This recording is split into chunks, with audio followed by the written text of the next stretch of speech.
Good afternoon, everybody, and welcome to the latest episode of Masterpieces with your host, Lexitron, and usually Masterpiece Megatron.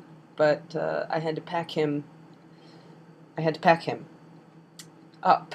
So, uh, yeah, it was hard. It was hard, but I had to pack him up. Um, but in the meantime, we do have Masterpiece Soundwave. We all know how much he loves to talk, so we're going to try and do this. Anyway. This week's episode was called Chain of Command, and, you know, I there's a lot to say about this episode, so let's just dig right in.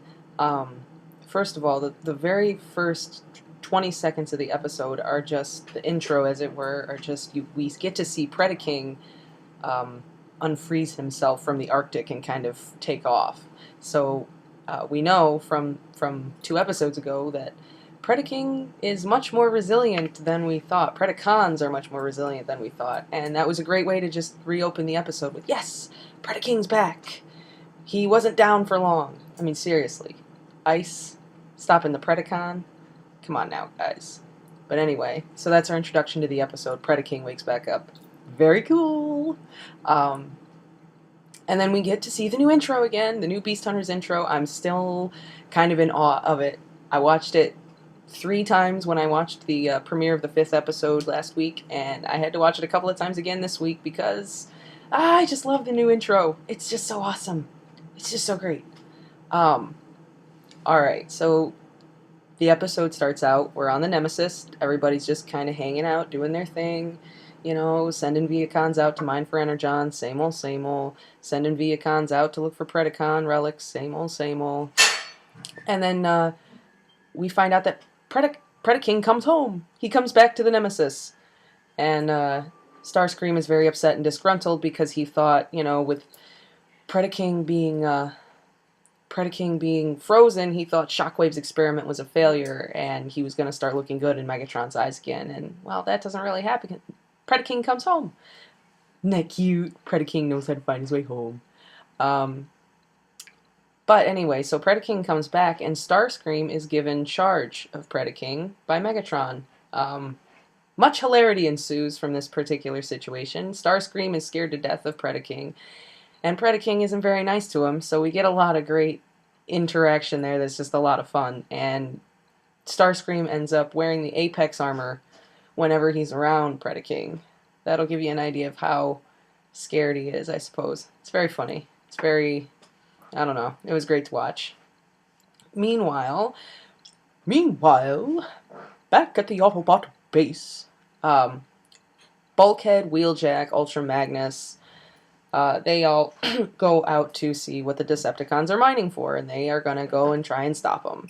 So they head out, and they land at this mining site, and Ultra Magnus is all about law and order and doing things the proper way, and Wheeljack just kind of cowboys his way in, and they kick the Viacons' butts, and, and he goes all cowboy style on it, and Ultra Magnus really doesn't like that. And they kick these Viacons' butts, and then it's revealed that Miko was a stowaway the whole time inside of Wheeljack. And Wheeljack says, she's allowed to come along because she's a wrecker. And Ultra Magnus is just furious. Why would you bring the native and this, that, and the other thing? And Wheeljack says, well, because she has to come along. And she can hold her own. She killed an Insecticon, yada, yada, yada. And Ultra Magnus is just ticked off, and Wheeljack is just ticked off. And it's very melodramatic, and Miko's in the middle of it, and Bulkhead just doesn't know what to do, and yada, yada, yada, yada, yada. We find out, though, that Bulkhead was actually the first one to leave the Wreckers, not Wheeljack. Bulkhead left the Wreckers to join with Optimus Prime, and then Wheeljack deserted when Ultra Magnus assumed command. So it's kind of revealed that Bulkhead left, and Wheeljack kind of maybe resents Bulkhead a little bit because he kind of feels like Bulkhead left him. Oh, broken bromances. So sad. But anyway, so we get a little personal backstory with these guys, and then Starscream and Predaking, well, Megatron orders Starscream to go find out why one of his mining parties hasn't come back, and he orders him to take Predaking with him. Aha, yay. So Starscream and Predaking show up, and the Autobots have to fight Predaking, and they send Miko above ground to go message the Autobots while they take care of Predaking. All right, that's fine.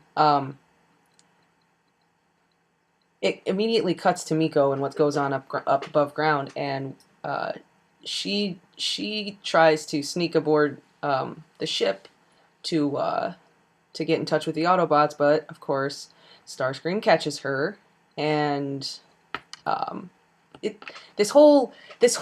way this whole sequence plays out is very strange. I mean, Starscream shows up with everybody, and he's wearing the Apex armor, but he takes it off because his Viacons kind of joke with him a little bit and wound his pride. So he takes the Apex armor off and leaves it on the ground for some reason.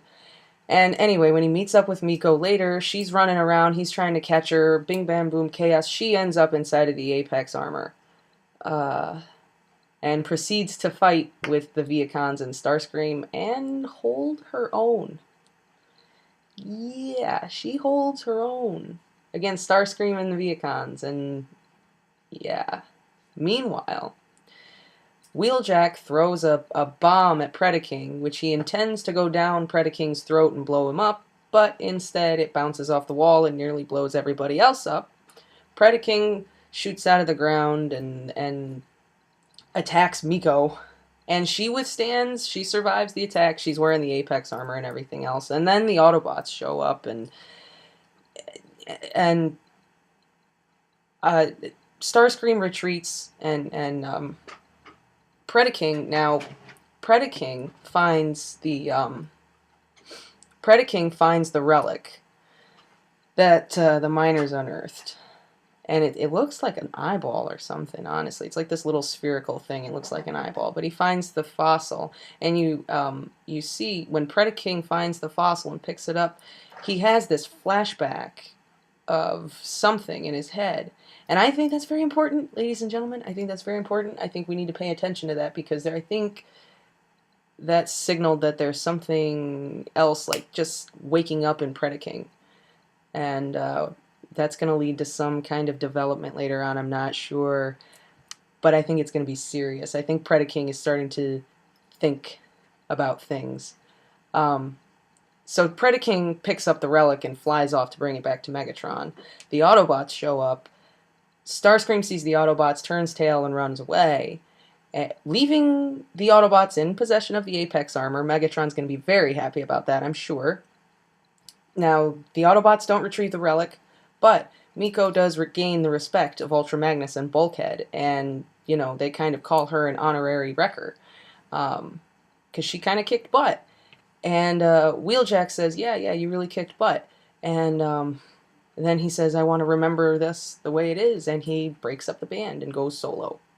Wheeljack takes off, which is, I totally called that, you guys. Didn't I say in the last episode, didn't I say, watch, Wheeljack's going to take off. Wheeljack's going to go solo. And he did. I saw it coming. Him and Ultra Magnus just are two different types of bots, and they just can't get along. Now, will he be back later? I'm sure he will. I'm sure we'll see him come back somehow, some reason. He'll be back. But right now it's Ultra Magnus and Miko and Bulkhead make up the Wreckers.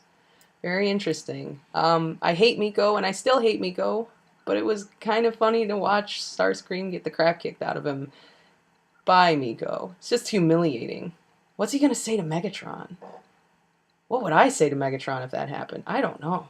That's humiliating. But overall, great episode. A lot of fun. A lot of funny, great moments. But yeah, just a pretty good episode. So until next time, you know, all hail Megatron. And I guess me and the very talkative Soundwave will keep doing these episodes for you. So we'll see you next week.